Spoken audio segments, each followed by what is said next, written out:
नमस्कार दोस्तों, स्वागत है आपका आपके अपने YouTube चैनल जीएस जीनियस में। आज के हमारे लेक्चर का विषय है ओरिजिन ऑफ सोलर सिस्टम, सौर मंडल का उद्भव या सौर मंडल की उत्पत्ति। इस टॉपिक पे आज हम आपके लिए मल्टीपल चॉइस क्वेश्चंस लेके आए हैं। इसके पिछले लेक्चर में हमने आपको इसी टॉपिक को काफ़ी डिटेल में पढ़ाया था।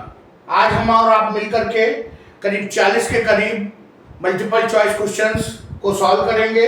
इससे न केवल हमारा कॉन्फिडेंस बढ़ेगा बल्कि हमारा एक प्रकार से रिवीजन हो जाएगा। तो आइए शुरू करते हैं आज का lecture, origin of solar system. हमारा पहला क्वेश्चन है, according to nebular hypothesis the solar system form from.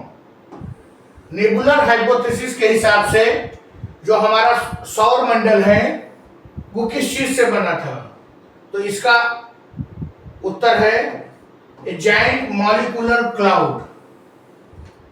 ये मॉलिक्यूलर क्लाउड जो कि सुपरनोवा एक्सप्लोजन के से निकला था, उसी से हमारा सोलर सिस्टम बना।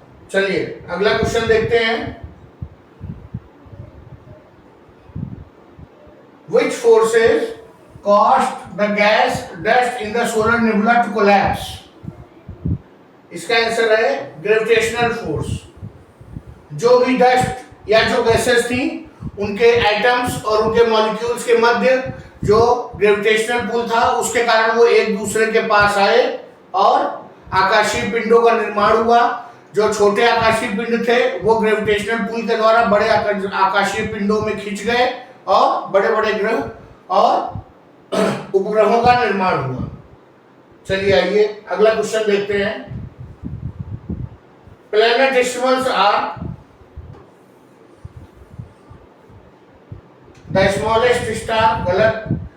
The small planetary bodies that form early in the solar system. यही उत्तर सही है, small planetary bodies that form in the solar system.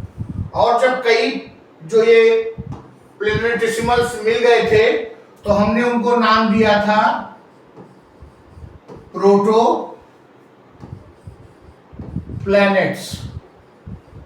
यही हमारे प्लैनेट्स की शुरुआत थी, तो इसका बी विकल्प सही है।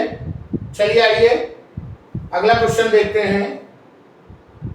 Which planets are known as terrestrial planets? तो हमने अपने पिछले लेक्चर में पढ़ा था कि जो सन के नजदीक जो 4 तारे हैं, मरकरी, अर्थ, वीनस, मार्स, ये टेरेस्ट्रियल प्लैनेट्स कहलाते हैं। जुपिटर, सैटर्न, यूरेनस, नेपच्यून ये जोवियन प्लैनेट्स कहलाते हैं। तो हमारा उत्तर सही होगा बी, मरकरी, वीनस, अर्थ, मार्स, बुध, शुक्र, पृथ्वी, मंगल। हमारा बी ऑप्शन सही है। चलिए आइए अगला देखते हैं।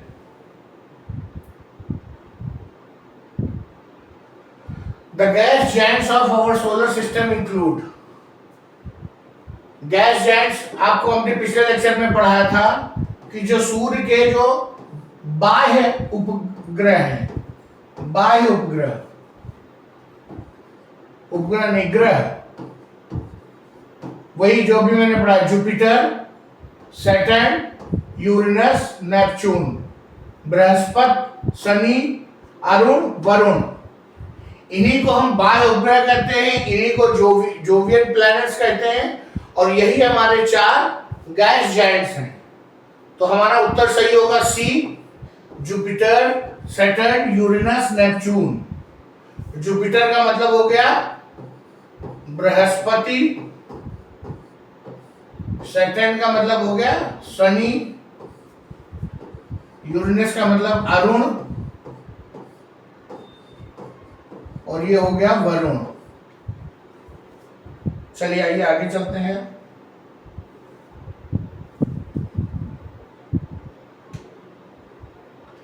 In the early solar system what was the primary composition of solar nebula? जो सोलर नेबुला था हमारा जो शुरुआती सोलर सिस्टम था हमारा सौर मंडल, उसमें जो नेबुला था, सोलर नेबुला, वो किस चीज का बना हुआ था? तो आपको याद होगा कि जो सोलर नेबुला हमारा बना था वो किसी रेड जायंट के विस्फोट, सुपरनोवा विस्फोट के कारण शॉक वेव से बना था। और उसमें स्वाभाविक है कि जो हाइड्रोजन और हीलियम, इन्हीं तत्वों की प्रधानता होगी। तो हमारा बी विकल्प सही है। चलिए आइए देखते हैं अपना अगला question. Which theory suggests that sun and planets form from spinning disk of gas and dust?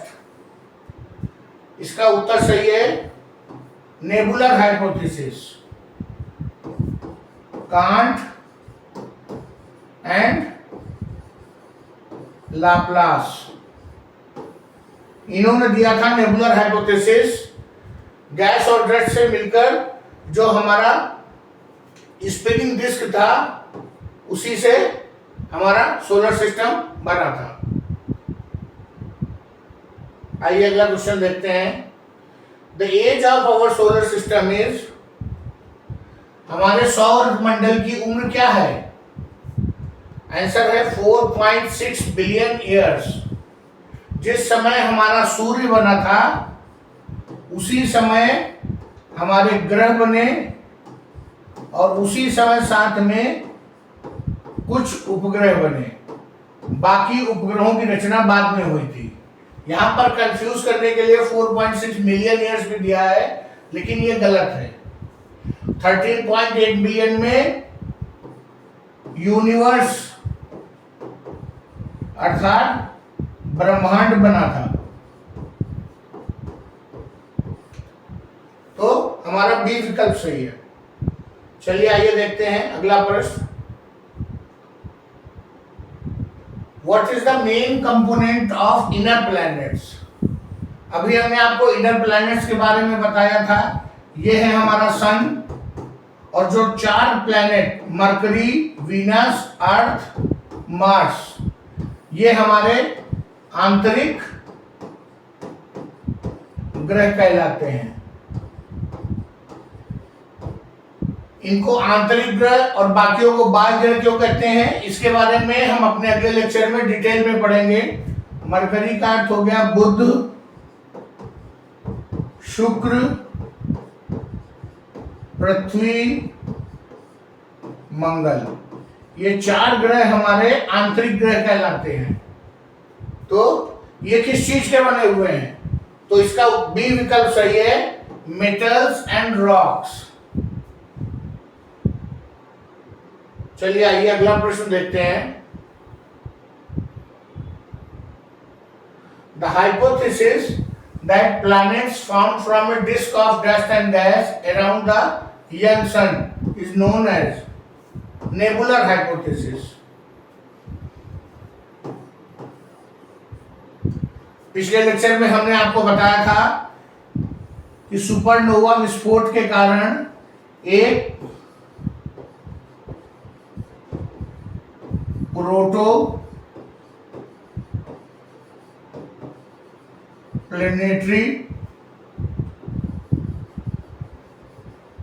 Disc का निर्माण हुआ, और जिसका 99.8% मास इसके केंद्र में था, जो आगे चल के सन बना, और जो बाकी 0.2% मास था उससे प्लैनेट्स और सैटेलाइट्स बने। अगर आपको ये प्रोटोप्लेनेटरी डिस्क के बारे में नहीं मालूम है तो इसी वीडियो के डिस्क्रिप्शन बॉक्स में जाइए और हमारा जो पिछला वीडियो है ओरिजिन ऑफ सोलर सिस्टम, उसको डिटेल में पढ़िए। आपको बहुत इंटरेस्ट आएगा उस वीडियो को देखने में। चलिए, इसका बी विकल्प सही है, नेबुलर हाइपोथेसिस। इसी नेबुलर हाइपोथेसिस में डिस्क की बात की गई थी।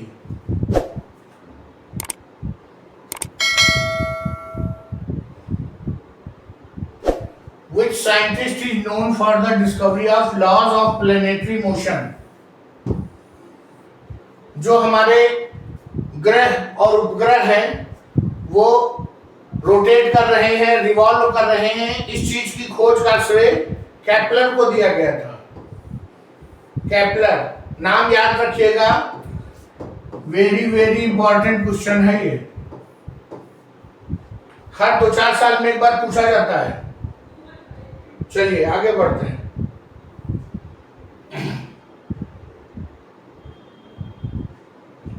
द प्लेनेटेसिमल इवेंचुअली फॉर्म्ड, जो प्लेनेटेसिमल थे मतलब जो हमारी छोटी आकाशीय पिंड थे,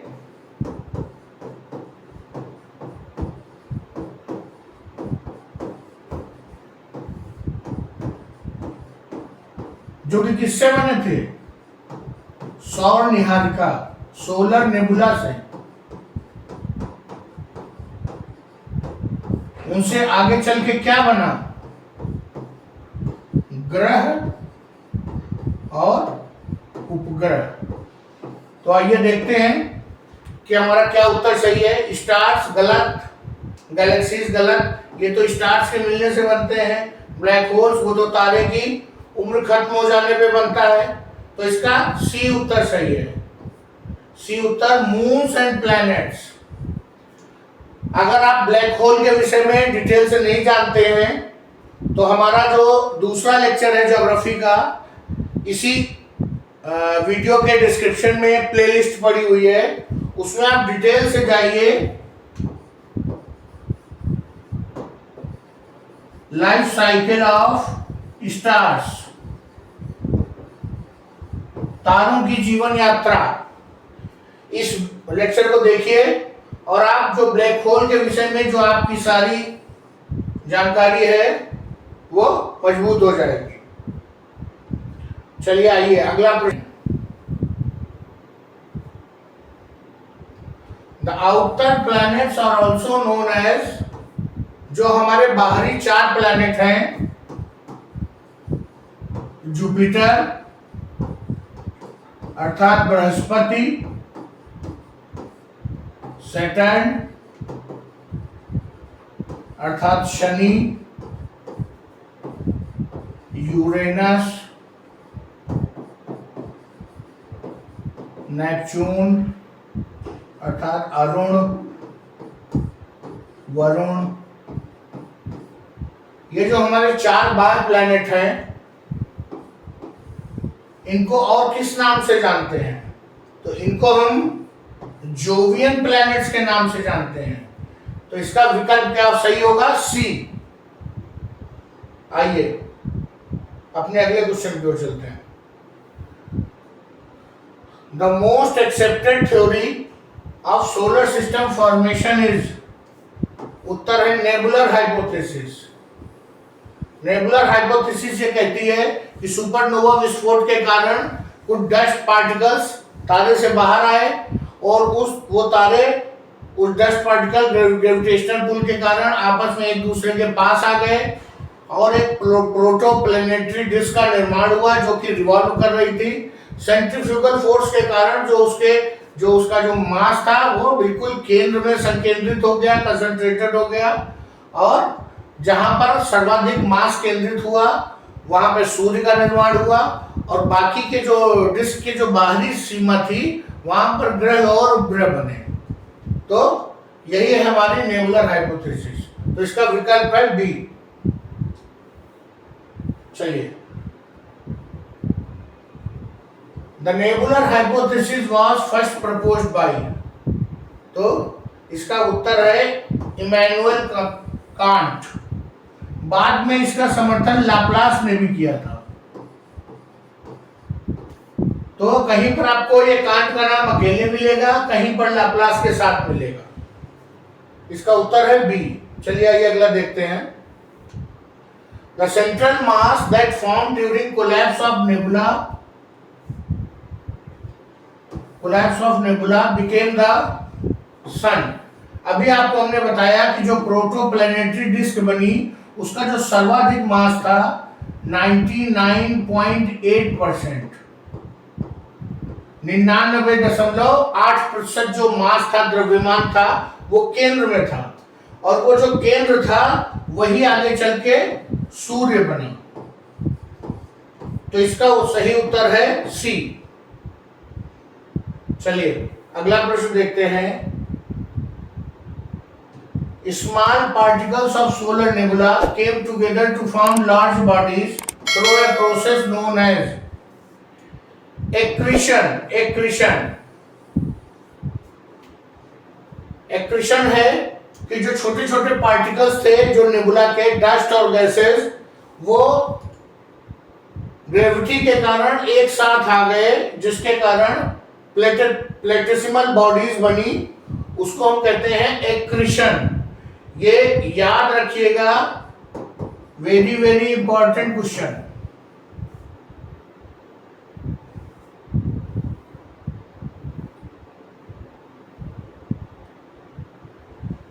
The initial rotating cloud of gas and dust from which the solar system formed known as solar nebula, सौर निहारिका।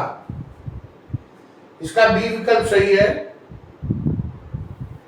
चलिए अगला प्रश्न देखते हैं।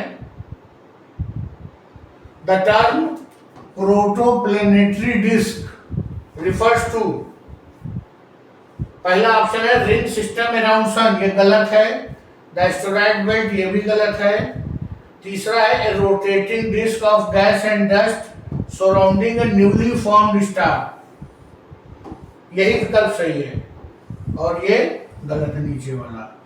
इनके कहने का मतलब है कि जब हमारे सूर्य की रचना हुई थी तो एक प्रोटोप्लैनेटरी डिस्क का निर्माण हुआ था, जिससे केंद्र में स्टार बने और चारों तरफ ग्रह और उपग्रह बने।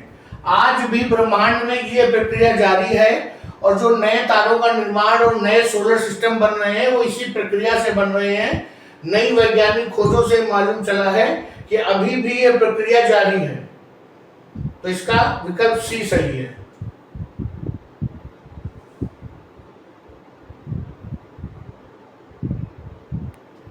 The nebular hypothesis states that solar system formed from a spinning disk of gas and dust, उसी को कहा गया है प्रोटोप्लैनेटरी डिस्क।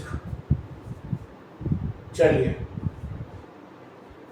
इसमें ब्लैक होल गलत है, कोलैप्सिंग स्टार गलत है, सुपरनोवा रिमेनेंट गलत है। अगर आपको सुपरनोवा के बारे में नहीं मालूम है तो इसी वीडियो के डिस्क्रिप्शन में origin and life cycle of star के बारे में डिटेल में पढ़िए, आपको समझ में आ जाएगा कि सुपरनोवा विस्फोट क्या होता है, क्यों होता है और कितने बड़े तारे में होता है, चंद्रशेखर सीमा क्या होता है, ये सब बहुत डिटेल से पढ़ाया गया है। चलिए आइए अगला प्रश्न देखते हैं।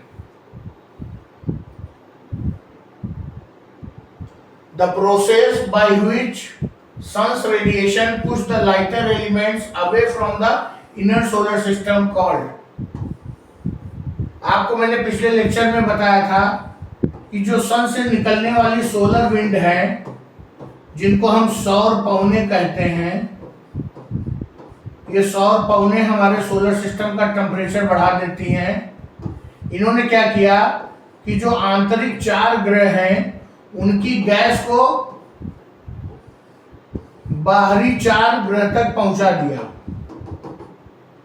जिसके कारण यहां पर केवल जो चट्टानी ग्रह हैं वो रह गए, जबकि बाहर के जो हमारे प्लैनेट्स हैं ये सारी गैस उनके साथ मिल गई और ये सब क्या बन गए, गैस जायंट्स। हिंदी में इन्हें कहा जाता है गैसीय दानव। दानव क्यों कहा जाता है, क्योंकि ये जो अंदर वाले प्लैनेट्स हैं इनके मुकाबले बहुत बड़े हैं साइज में, इसलिए इन्हें गैसीय दानव कहा जाता है। तो इसका बी विकल्प सही है, सोलर विंड, सौर पवने वही जिम्मेदार हैं जो लाइटर एलिमेंट्स हैं, मतलब कि जो गैसेज हैं उन्होंने उड़ा करके आगे लेके चली गई। चलिए अगला प्रश्न देखते हैं। Which scientist contributed significantly to our understanding of gravity understanding of gravity and its role in planetary orbits. वो कौन व्यक्ति था जिसने ग्रेविटी और उसके जो प्लैनेटरी ऑर्बिट्स हैं उसके रोल के बारे में हमें जानकारी दी? तो इसका सही उत्तर है न्यूटन। न्यूटन ने सबसे पहली बार प्लैनेट्स मतलब ग्रहों पर और जो अन्य सेलेस्टियल बॉडीज हैं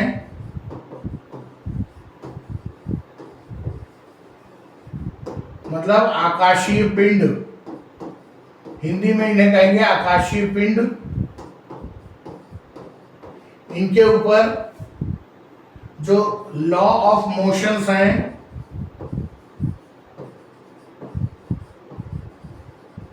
कितने हैं? 3 हैं। लॉ ऑफ ग्रेविटी इसको अप्लाई किया था। तो इसका श्रेय किसको जाता है? न्यूटन को, आइजैक न्यूटन। चलिए इसका विकल्प सी सही है। अगला प्रश्न देखते हैं। Which two planets are known as ice giants? बर्फीले दानव, बर्फीले दानव। Their high concentration of water, ammonia and methane ice. वो कौन से 2 ग्रह हैं जिन्हें आइस जायंट्स के नाम से जानते हैं, जहां पर काफी ज्यादा मात्रा में जल, अमोनिया और मीथेन है? तो इसका उत्तर है यूरेनस एंड नेपच्यून। जहां हमारा सन है और यहाँ मरकरी, वीनस, अर्थ, मार्स, जुपिटर, सैटर्न, इसके बाहर है हमारे यूरेनस और नेपच्यून। जो हमारे सन की जो ऊर्जा है, जो एनर्जी है और हीट है, वो अर्थ और मार्स तक पहुंचते पहुंचते ही समाप्त हो जाती है, और जो थोड़ा बहुत है वो जुपिटर, सैटर्न तक पहुंचती है। यहाँ तो -200-300 में टेम्परेचर रहता है, जिसके कारण ये जो हमारे ग्रह हैं यूरेनस और नेपच्यून, ये हमेशा बर्फ से जमे रहते हैं, इसीलिए इन्हें बर्फीले दानव या आइस जायंट्स कहा जाता है। तो इसका विकल्प सी सही है।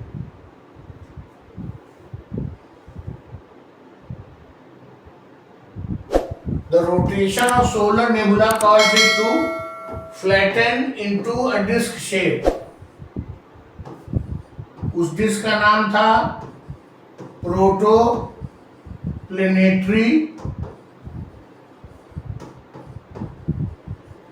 डिस्क। आप सोचते होंगे बार बार क्यों लिख रहे हैं? बार बार लिखने का कारण है कि अगर हमने 3 बार ये प्रोटोप्लेनेटरी डिस्क लिखा तो आपकी नजरों के सामने से 3 बार गुजरा और अब आप इसे नहीं भूलेंगे। तो वो कह रहा है कि जो सोलर नेबुला है उसके घूमने के कारण एक फ्लैट डिस्क का निर्माण हुआ। आप इसका अंदाजा लगा सकते हैं कि बच्चे जिस डिस्क से खेलते हैं, फ्लाइंग डिस्क, वही डिस्क थी, लेकिन वो गोल न होकर ओवल शेप में थी।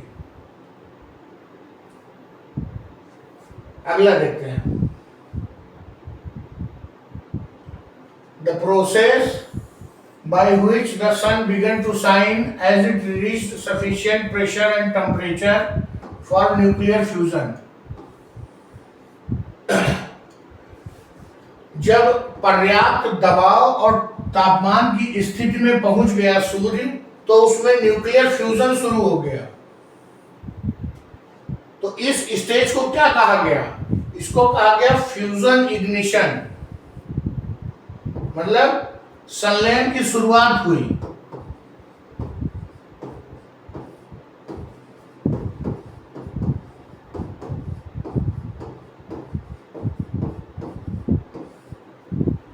इग्निशन मतलब इग्नाइट करना, आग लगाना।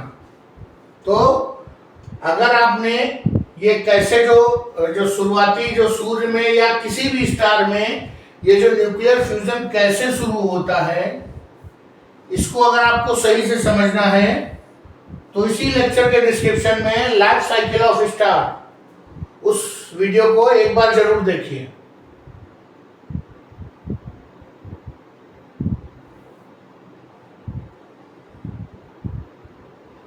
What percentage of solar systems mass is contained within the sun? अभी हमने आपको बताया कि ये प्रोटोप्लैनेटरी डिस्क थी और यहाँ पे 99.8% मास केंद्रित था, यहाँ पे केवल 2% मास था, तो इसका सही उत्तर है 99। वी विकल्प सही है, 99% मास। एग्जैक्ट है तो 99.8%, इसका डी विकल्प सही है। चलिए अगला प्रश्न देखते हैं। Which of the following provides evidence for the nebular hypothesis? The composition of distant galaxies, ये बिल्कुल गलत है। Observation of protoplanetary disk around young stars, ये चीज अभी हमने आपको 10 मिनट पहले बताई है कि अभी भी जो नए तारे बन रहे हैं सुपरनोवा विस्फोट के कारण, जिनको हम न्यूट्रॉन स्टार कहते हैं, जो सुपरनोवा या हाइपरनोवा विस्फोट के बाद जो नए तारे बनते हैं उनको न्यूट्रॉन स्टार या अभिनव तारा कहते हैं।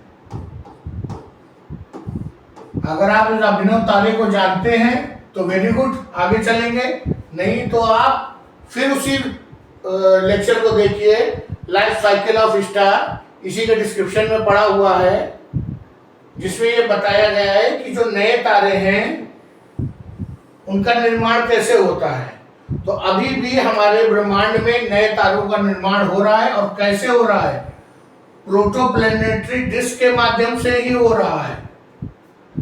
तो इसी से हमें मालूम चलता है कि ये जो नेबुलर हाइपोथेसिस है ये कई मायनों में खरी उतरती है। चलिए अगला प्रश्न देखते हैं। The term heliopause refers to, helio, इसको दो पार्ट में तोड़ देते हैं। हीलियो, हीलियो का मतलब है सन, और पॉज का मतलब है स्टॉप, अर्थात जहां पे सन स्टॉप हो जाए। सन तो अपने आप में स्टॉप है, कहाँ है सन, कहाँ जा रहा है? जहां पर सूर्य की जो ताकत है वो स्टॉप हो जाए। इसका बी विकल्प सही है। The boundary where the solar winds is stopped by interstellar medium, जब हमारे सूर्य से सोलर विंड चलती है आगे, यहां सूर्य से निकली, सूर्य से निकली हमारी, ये सन है, ये सोलर विंड्स निकली, ये हमारे 4 ग्रह हैं, इनके आगे, इनको पार करके आगे चली गई जुपिटर, सैटर्न, और आगे जाती है यूरेनस, नेपच्यून, यहाँ तक ये खत्म हो जाती है, इनकी ताकत समाप्त हो जाती है। और ये जो आगे जो हमारा इंटरस्टेलर मीडियम है, इंटरस्टेलर मीडियम का मतलब क्या है? वही डस्ट और गैस, उनको पार नहीं कर पाती हैं, इसी को हम हीलियोपॉज कहते हैं। नाम याद रखिएगा, वेरी वेरी इंपॉर्टेंट क्वेश्चन आने वाले 1-2 सालों के लिए। चलिए आगे बढ़ते हैं। Who first proposed the nebular hypothesis? अभी हमने आपको बताया था Immanuel Kant, Immanuel Kant and Pierre Simon Laplace, पूरा नाम था इनका पीएस लाप्लास, इमैनुअल कांट। अगर इन दोनों का नाम आता है तो आप दोनों को चुन लीजिए, नहीं तो पहला इमैनुअल कांट ही थे। चलिए अगला प्रश्न देखते हैं। What shape did the solar nebula take as it collapsed? जब सोलर नेबुला कोलैप्स हुआ तो क्या बना? Flat rotating disk, protoplanetary disk. इसका आंसर बी सही है।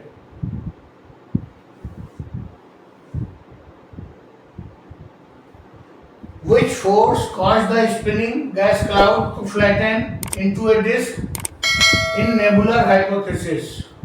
तो ग्रेविटेशनल फोर्स के कारण तो पास में आए थे, लेकिन वो घूमने क्यों लगे, स्पिन क्यों करने लगे? इलेक्ट्रोमैग्नेटिक फोर्स गलत, न्यूक्लियर फोर्स गलत, सेंट्रीफ्यूगल फोर्स। आपको पिछले लेक्चर में मैंने बताया था, आप केंद्रीय अभिकेंद्रीय बल, वही। अगला प्रश्न देखते हैं। The tidal hypothesis was proposed by which two scientists? Tidal hypothesis दिया था जेम्स जीन और जेफरी ने। जेम्स जीन ने दो तारे की बात कही थी। जेफरी ने पहले तो जीन्स का समर्थन किया और दो तारे की बात कही, एक सूर्य और साथी तारा। उसके बाद कहा अनदर स्टार, एक और तारा। 10 साल बाद अपनी बात से पलट गए थे, इन्होंने 3 तारे की बात कर दी थी। तो ये जो टाइडल हाइपोथेसिस है ये इन्हीं दोनों के द्वारा दिया गया था। तो इसका उत्तर सही है बी। चलिए आगे बढ़ते हैं। According to tidal hypothesis the planets formed, collision between stars गलत है, material pulled from the sun by passing star gravitational force. ये जो सबसे पहले जो जेफरी और जीन्स ने कहा था, उन्होंने कहा था कि एक सूर्य है और इसके बगल से एक कोई दूसरा स्टार, कंपेनियन स्टार, साथी तारा गुजर रहा था। तो इसमें से कुछ कण जो है बाहर आ गए, लेकिन जो तारा था वो हमारा अपने रास्ते में चला गया और ये कण यहीं छूट गए, जो बाद में ग्रेविटी के कारण आपस में मिल गए और सूर्य का चक्कर लगाने लगे। इससे हमारे ग्रह और उपग्रहों का निर्माण हुआ। तो इसका बी विकल्प सही है।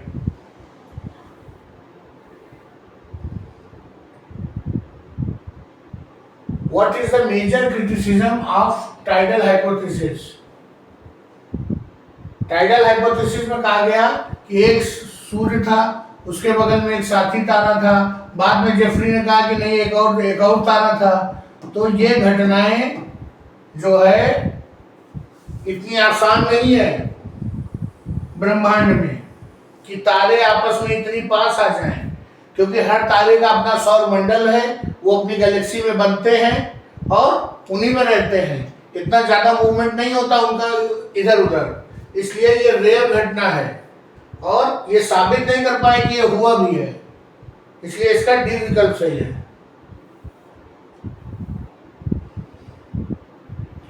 The current leading theory for origin of solar system combines aspects of the, जो हमारे जो इस समय जो मॉडर्न थ्योरी है, जो सौर मंडल के विकास और उसकी उत्पत्ति के लिए बात करती है, वो नेबुलर और प्लेनेटेसिमल हाइपोथेसिस को मिला करके बात करती है।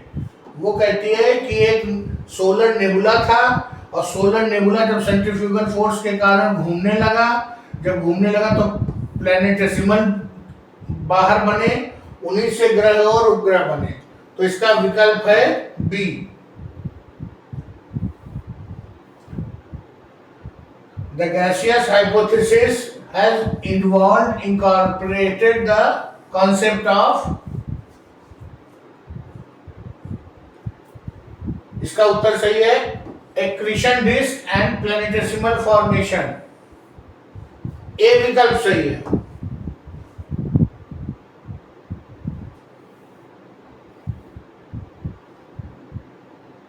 One challenge the gaseous hypothesis faced was explaining why gas giants are formed in inner solar system। ये तो गलत है, गैस जाइंट तो हमारे बाहरी सोलर सिस्टम में है, ये तो ऑप्शन गलत हो गया। The consistent direction of planetary orbits, ये भी गलत है, क्योंकि सीधी सी बात है जब वो डिस्क बनी तो वो एक दिशा में घूम रही थी, तो ग्रह उपग्रह भी उसी ओर घूमने लगे। The presence of retrograde moons, ये भी गलत है, इसका कोई मतलब नहीं है। तो इसका डी उत्तर सही है, the rapid rotation of sun relative to its planets. इसका डी विकल्प सही है। जो गैसियस हाइपोथेसिस ये नहीं बता पाई कि जो ये हमारे ग्रह उपग्रह बने वो तो चक्कर काट रहे थे, लेकिन जो हमारा सन था वो क्यों रोटेट कर रहा था, वो क्यों रिवॉल्व कर रहा था, ये चीज gaseous hypothesis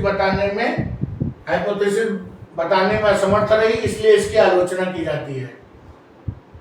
the main difference between gaseous hypothesis and planetesimal hypothesis is the formation of sun before planets, ये गलत है, दोनों सब एक साथ बना था।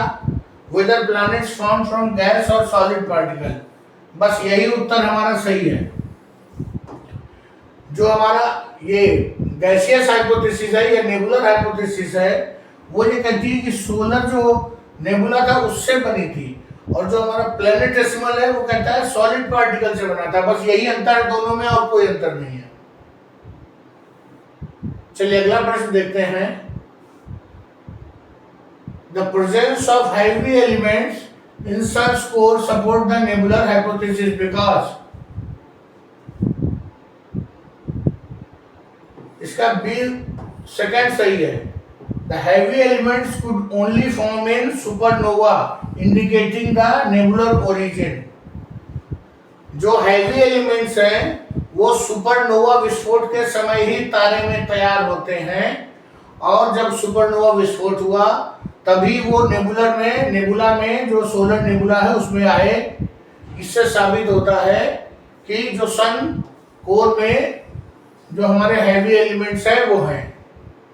अगर आपने ये मालूम नहीं है आपको कि जो हैवी एलिमेंट्स हैं आयरन, निकल, कार्बन, ये सुपरनोवा के समय कैसे तैयार होते हैं, जो रेड जायंट है, तो उसके लिए आप हमारा जो लेक्चर है लाइफ साइकिल ऑफ स्टार, इसी डिस्क्रिप्शन बॉक्स में जाइए और उसे जरूर देखिए। चलिए लगभग हम लोगों ने इस विषय पे 40 क्वेश्चन सॉल्व किए, और मेनली हम लोगों ने उन थ्योरीज को छुआ जो आज के समय में प्रिवेल कर रही हैं, मतलब आज के समय में मान्य है। हमने उन सभी जो फिलोसॉफिकल व्यूज हैं या जो थ्योरी सिरे से नकारी जा चुकी हैं, हमने उन पर कोई क्वेश्चन नहीं लिया, क्योंकि अब उन पर कोई क्वेश्चन बनता भी नहीं है। अब जो भी करंट अफेयर से जुड़े हुए क्वेश्चन बनते हैं या जो वो मॉडर्न थ्योरीज पे ही बनते हैं। तो आप लोग से एक रिक्वेस्ट है कि अगर आपको हमारा प्रयास अच्छा लगा हो, हमारा वीडियो जो ये वाला है ओरिजिन ऑफ सोलर सिस्टम जो मल्टीपल चॉइस क्वेश्चन का है, और इसके पहले जो हम एक और ओरिजिन ऑफ सोलर सिस्टम जो थ्योरी बेस्ड वीडियो लाए थे, अगर हमारा प्रयास अच्छा लगा तो चैनल को सब्सक्राइब करिए, वीडियो को लाइक करिए, कंटेंट को अपने दोस्तों के मध्य शेयर करिए, जिससे उनका भी ये टॉपिक तैयार हो। धन्यवाद दोस्तों।